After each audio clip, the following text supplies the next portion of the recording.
அருளாளனும் நிகரற்ற பேரன்புடையவனுமாகிய அந்த ஏக இறைவனை போற்றி புகழ்ந்தவனாக, அவனால் வெறுக்கப்பட்ட அனைத்து தீய காரியங்களிலிருந்தும் அவனிடமே பாதுகாப்பு தேடியவனாகவும், அவனால் இந்த மக்களுக்கு அனுப்பப்பட்ட அகில உலக தூதர் முகமது நபி அவர்கள் மீதும், அவருடைய குடும்பத்தார் மீதும், தோழர்கள் தோழியர்கள் மீதும், மேலும் இந்த காணொலியை கண்டு கொண்டிருக்கின்ற ஏனைய அனைத்து சமூகங்களை சார்ந்த சகோதர சகோதரிகள் மீதும் அந்த ஏக இறைவனின் சாந்தி சமாதானம் என்று நிலவட்டுமாக. இன்றைக்கு ஒரு நெருக்கடியான காலகட்டத்திலே வாழ்ந்து கொண்டிருக்கின்றோம். பல சமூக பணிகள் நடந்து கொண்டிருக்கின்றன. அதிகமான மக்கள் சேவை ஆற்றிக் கொண்டிருக்கிறார்கள். அதில் பலர் உன்னதமான சேவை செய்து கொண்டிருக்கின்றார்கள். எந்த அளவுக்கு அப்படின்னு சொன்னால்,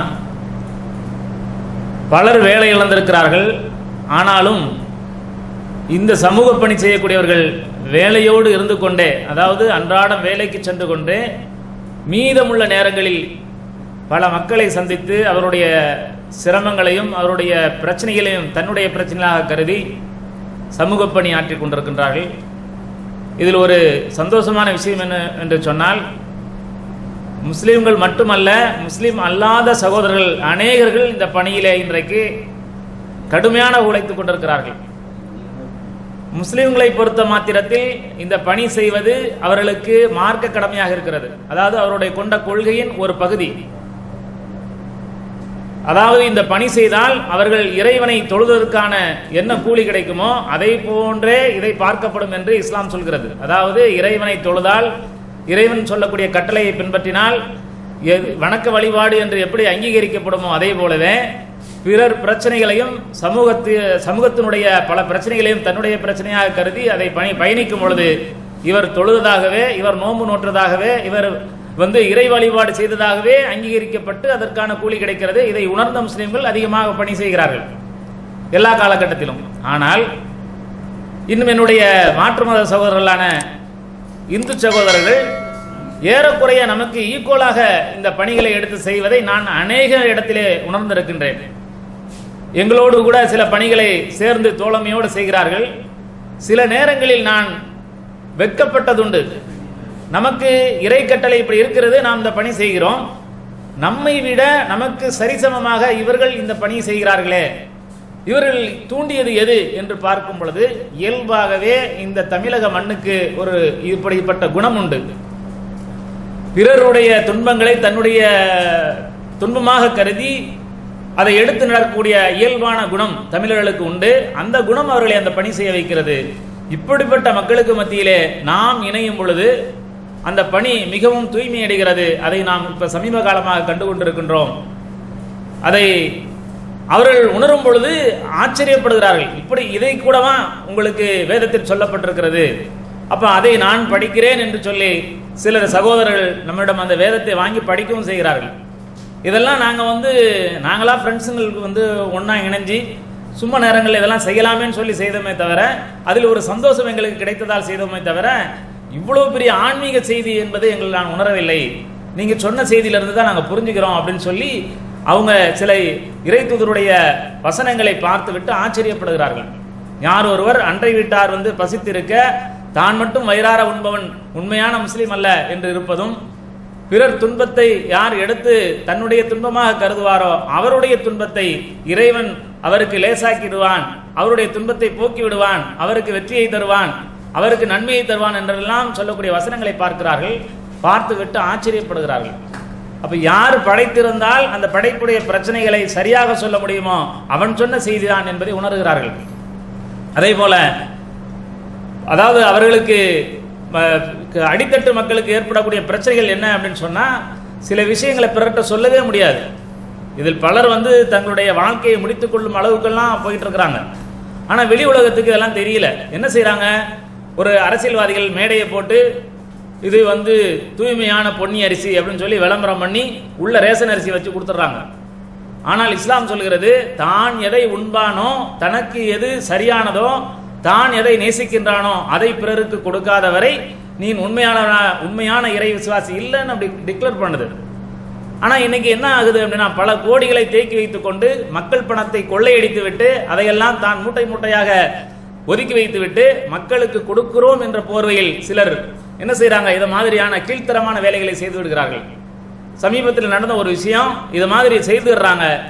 அவங்க யார் அப்படின்னு சொன்னா, அதாவது மூணாம் பாலினம் சொல்லக்கூடிய அவர்களுக்கு இது மாதிரி என்ன செய்யறாங்க, ஒரு மேடையை போட்டு புழுங்க அரிசி பொன்னி அரிசி அப்படின்னு சொல்லி விளம்பரம் பண்ணி கொடுத்துட்றாங்க. அவங்க வீட்டில் போய் சென்று அந்த பிரித்து பார்த்துட்டு மிக வருத்தத்தோடு போய் அந்த அரசியல்வாதிகள்கிட்ட சொல்கிறாங்க, நீங்கள் இதை சொல்லாமலேயே எங்களுக்கு கொடுத்துருக்கலாம், நீங்கள் இப்படி சொல்லி கொடுத்தது எங்களுக்கு ரொம்ப மன உளைச்சலாக இருக்குது, ஆனாலும் இதை நாங்கள் குறைவாக கருதவில்லை, இப்படிப்பட்ட ஒரு இக்கட்டான நிலையில் நீங்கள் கொடுத்த இந்த அரிசியை நாங்கள் உயர்வாக கருதுகிறோம், ஆனாலும் நீங்கள் இப்படி பொய் சொல்லி கொடுத்திருக்க வேண்டிய அவசியம் இல்லை, எங்களுக்கு மிகவும் வலிக்கிறது என்று சொன்னார்கள். அந்த செய்தி விளம்பரமாக வெளியே வந்தவுடன் தங்களுடைய குற்றத்தை மறைப்பதற்காக என்ன செய்தாங்க அப்படின்னு சொன்னா, ஒரு நபருக்கும் 2000 ரூபாய் பணம் கொடுத்து அந்த செய்தியை வெளிவர விடாம முயற்சி பண்ணி அதை செய்தாங்க. நாம என்ன சொல்றோம்னா, இப்ப கொடுத்த இந்த 2000 ரூபாய்க்கு வேல்யூ கிடையாது, நீங்கள் செய்த தவறை மறைப்பதற்காக கொடுத்தது இந்த 2000 ரூபாய். ஆனால் முதல்ல அவர்களுக்கு அந்த 2000 நீங்கள் கொடுத்திருந்த என்று சொன்னால் அந்த 2000க்கான மதிப்பு இறைவனிடத்தில் உங்களுக்கு கிடைத்திருக்கும். ஆனால் உங்களுடைய ஒரு தவறான செயலை மறைப்பதற்காக கொடுத்த 2000 ரூபாய்க்கு மதிப்பில்லை. இப்படித்தான் இஸ்லாம் ஒவ்வொரு செய்திகளையும் குறித்து பேசுகிறது. சிறு சிறு சிறு செயலாக இருந்தாலும் அது இறைவனுக்கும் இறை பொருத்தத்திற்கும் உரியதா, இதில் உண்மை இருக்கிறதா, இதில் பொய்யில்லாமல் இருக்கிறதா என்பதை நீங்கள் எண்ண வேண்டும். அப்படிப்பட்ட ஒரு உயர்ந்த எண்ணங்கள் தான் இறைவனிடத்தில் அங்கீகரிக்கப்படுகிறது. இன்னும் பல விஷயங்கள் சொல்லணும் அப்படின்னு சொன்னா, காலகாலமாக முஸ்லிம் சமுதாயம் இரத்த தானம் செய்து வருகிறது. இந்த இரத்த தானம் ஒவ்வொரு ஆண்டும் இரத்தம் செய்தவர்களுக்கான ஒரு துறை அவர்களை தேர்வு செய்து இந்த ஆண்டில் அதிகமான இரத்தம் தானம் செய்த மக்கள் இவர்கள் தான் என்று அடையாளப்படுத்தக்கூடிய ஒரு காரியமும் நடக்கிறது. இதில் ஆண்டுதோறும் முஸ்லிம்களே முன்னிலையில் இருக்கிறார்கள். இவர்களுக்கு அவருடைய எண்ணத்திற்கேற்ப இறைவன் கூலி கொடுத்து விடுவான். சிலர் என்ன செய்யறாங்க, இது மாதிரி விஷயங்கள் எல்லாம் என்ன முஸ்லீம்களாவே வர்றாங்களே அப்படின்னு சொல்லி ஒரு சில சொற்பமானவர்கள், இந்து மக்கள் அல்ல, இந்துக்கள் போர்வையில் இருக்கக்கூடிய சில மக்கள், அவர்களை இந்துக்கள் என்று சொல்ல முடியாது, அப்படிப்பட்ட சிலர் என்ன பண்றாங்க, இந்த பேரெல்லாம் வர்றதை கூட அவங்க விரும்பாம கமாண்ட்ல ரொம்ப தரம் தாழ்ந்த வார்த்தைகளை பதிவு செய்கிறார்கள். இது சமுதாய சிந்தனையற்ற ஒரு காழ்ப்புணர்ச்சி காரணமாக சிலர் இது மாதிரி வார்த்தைகளை பயன்படுத்தும் பொழுது நம்மில் சிலர் என்ன செய்யறாங்க, அவசரப்பட்டு இதற்கான பதிலை பதிவு செய்கிறார்கள். இதுவும் தவறானது. இப்படிப்பட்ட சில அறியாமையினால் இல்லை அறிந்து கொண்டே வம்புக்கு வரக்கூடியவர்களிடம் இஸ்லாம் எப்படி நடக்க வேண்டும் என்று கட்டுத்தடுகிறது. இப்படிப்பட்டவர்களிடத்தில் நீங்கள் வீண் தர்க்கம் செய்ய வேண்டாம். அவர்கள் வீணான தர்க்கம் செய்யும் பொழுது அவர்கள் மீது இறைவனுடைய சாந்தி உண்டாகட்டும் என்று சொல்லி அவர்களிடமிருந்து நீங்கள் விலகிக் கொள்ளுங்கள் இஸ்லாம் நமக்கு கற்றுத்தருது. அப்படிப்பட்ட தவறான கருத்து பதிவுகளுக்கு கூட நாம் இறைவனிடம் பிரார்த்தனை செய்ய வேண்டும். இறைவா, இவர்கள் அறியாமையினால் ஏதோ ஒரு சூழ்ச்சியின் காரணமாக இப்படிப்பட்ட தவறான பதிவு செய்கிறார்கள், இவருடைய செயல்களை நீ மாற்றி அமைத்துக் கொடு, இவர்களுக்கும் நமக்குமான ஒரு நல்லுணர்வை புரிந்துணர்வை ஏற்படுத்தி கொடு என்று நாம் அவர்களுக்காகவும் பிரார்த்தனை செய்ய வேண்டுமே தவிர நாம் பதிலுக்கு அவர்களுக்கு சமமாக பதிவிட்டோம் என்று சொன்னால் இஸ்லாம் சொல்லாத, இஸ்லாம் விரும்பாத இப்படிப்பட்ட ஒரு பதில் உரைக்கு நாம் குற்றவாளி என்கின்ற பதிவில் வருவோம் என்பதை முஸ்லிம்களும் கவனத்தில் கொள்ள வேண்டும். இப்படிப்பட்ட பல சமூக பணிகள் செய்து கொண்டிருக்கக்கூடிய இந்த காலகட்டத்தில் பல நெருக்கடியான நிலைகளும் ஏற்படுகிறது. எப்படி அப்படின்னு சொன்னா, அதாவது சில விளம்பரங்கள், அதாவது கொடுத்ததை நாம விளம்பர நோக்கம் இல்லாம தான் கொடுக்க வேணும். சிலர் மன உளைச்சல் ஆகும்படியான விளம்பரங்களை கொடுத்துவிட்டு அதை படமாக போட்டு விடுகிறார்கள். சில படங்கள் அவசியமானது. ஏனென்று சொன்னால், இப்போ நம்மளை நம்பி, இப்போ உதாரணமாக சொன்னால், எங்களை நம்பி என்ன செஞ்சாங்க, ஒருத்தர் தினமும் 200 பிரெட்டுகளை நாங்கள் உங்களுக்கு ஃபேக்ட்ரியிலேருந்து ரெடி பண்ணி கொடுத்துட்றோம், நீங்கள் மக்கள்கிட்ட ஒப்படைக்கணும் அப்படின்னு சொல்லி நம்மளை நம்பி ஒரு கிறிஸ்தவ சகோதரர் அவர் என்ன செய்கிறாரு, 200 பிரெட்டுகளை நமக்கு டெய்லி நான் தர்றேன் அப்படின்னு சொன்னார். இப்போ நம்ம ஒரு கட்டத்துக்கு மேலே யோசித்தோம், 100 போதுமானது, 200 வாங்கி நம்ம முறையாக செலவு செய்யலை அப்படின்னு சொன்னால் அதுக்கு இறைவன் நம்மளை பார்த்துட்டு இருக்கிறான், தப்பாயிடும் அப்படின்னு சொல்லி நாம் அந்த சகோதரர்கிட்ட பதிவு செஞ்சோம். நீங்கள் டெய்லி 100 கொடுங்க, போதுமானது, ஏன்னா கூடுதலாக இருக்கும்பொழுது அது எப்படியாவது யாருக்காவது கொடுத்துருங்கிற நோக்கத்தோட கொடுத்துட்டோம் அப்படின்னு சொன்னால் அது குற்றமாயிடும் அப்படின்னு சொல்லி எடுத்து சொன்னோம். அவர் சொன்னார், 200 நான் செய்துடுறேன், டெய்லி நீங்கள் 100 வாங்கிங்க, நான் ஒரு நாள் விட்டு ஒரு நாள் நான் உற்பத்தி பண்ணிக்கிறேன் அப்படிங்கிற ஒரு பதிவை செஞ்சார். அதுவும் நல்லதாக இருந்துச்சு. கடவுள் கிருபையால இதுல நிறைய முஸ்லீம் அல்லாத சகோதரர்கள் எங்களோட சேர்ந்து பயணிச்சு பல பகுதிகளுக்கு செலவு செய்தாங்க. அவங்க யார் அப்படின்னு சொன்னா, மனித உள்ளம் கொண்ட, உயர்ந்த உள்ளம் கொண்ட சில இந்து சகோதரர்கள். அவங்க எந்த அளவுக்கு நடந்துக்கிறாங்க அப்படின்னு சொன்னா, தெருவோரம் உள்ள மணல்லம் பாதிக்கப்பட்டவர்களுக்கு அவர்களை குளிப்பாட்டி அவர்களுக்கு முடி திருத்தம் செய்து புது ஆடை உடுத்தி அவர்களை முகாமிலே கொண்டு போய் விட்டார்கள். பல சகோதரர்கள் இந்த நேரத்தில் அந்த பணிகளை செய்தார்கள். அவர்களுக்கும் இந்த நேரத்திலே நாம் நன்றியை தெரிவித்துக் கொள்கிறோம். இப்படிப்பட்ட பல பணிகளை செய்தாங்க. இப்போ அந்த கிறிஸ்துவ சகோதரரும் நல்ல நோக்கத்தோட செய்கிறாரு, நம்மளை நம்பி கொடுக்குறாரு. இந்த இந்து சகோதரரும் நம்மளை நம்பி நம்மளோட பயணிக்கிறாரு. இதுக்கெல்லாம் காரணம் என்ன அப்படின்னு சொன்னா, இங்கே சரியான வழிகாட்டுதல் இருக்கு. அவர் அந்த கிறிஸ்தவர் அப்படிதான் சொன்னார், உங்களுக்கு இதை மாதிரியான நிறைய பணி செய்த அனுபவங்கள் இருக்குது, நான் உங்களை பார்க்குறேன், அதனால நீங்க செஞ்சாதான் சரியா இருக்கும்.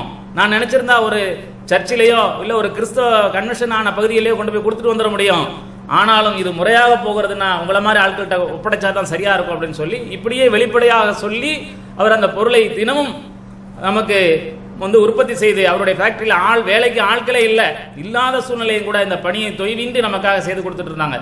அப்ப அந்த அளவுக்கு சமூக பணி என்பது வெளியில தெரியாம, அவர் இதுவும் சொல்லுவார், அந்த கிறிஸ்தவ சகோதரர், என்னுடைய செய்தி வெளியில தெரிஞ்சிட வேண்டாம், நான் தான் கொடுக்குறேன், நீங்க சொல்ல வேண்டாம் அப்படின்னு சொல்லியே கொடுக்குறாரு. இருந்தாலும் நாம என்ன சொல்லுவோம், குறிப்பிட்ட நபருடைய பேர் சொல்லாம இது ஒரு சகோதரர் தந்தாருன்னு சொல்லி தான் கொடுப்போம். ஆனாலும் அவர் பேரை சொல்ல மாட்டோம். ஏன்னா அவர் சொல்லியிருக்கிறார் என் பேரை சொல்ல வேணாம். இப்படி பல சகோதரர்கள் சொல்லி கொடுப்பாங்க, நம்மளை நம்பி கொடுப்பாங்க, பொருளாதாரத்தையும் மற்ற பொருட்களையும் கொடுப்பாங்க. அதை அவர்களுடைய செய்திக்கு தெரிகிறதுக்காக, அதாவது நம்மகிட்ட கொடுத்தவங்களுக்கு நம்ம பொருள் முறையாக போய் சென்றடைந்தது என்பதை உறுதி செய்வதற்காக சில போட்டோக்களோ வீடியோக்களோ இருப்பது நாகரிகமானது, இது அனுமதிக்கப்பட்டது. ஆனால் பலர் தங்களுடைய விளம்பரங்களுக்காக, தன்னுடைய பேர் விளம்பரங்களுக்காக, தன்னுடைய அமைப்பு விளம்பரங்களுக்காக அது போட்டோவோ இல்லை வீடியோக்களோ எடுத்து பதிவிட்டால் அது பெறக்கூடிய அந்த பொருளை பெறக்கூடிய நபர்களுடைய மன உளைச்சலையும் மனவேதனையும் அது உண்டாக்கும். இஸ்லாம் இதை அங்கீகரிக்கவில்லை என்பதை உணர்ந்து கொள்ள வேண்டும்.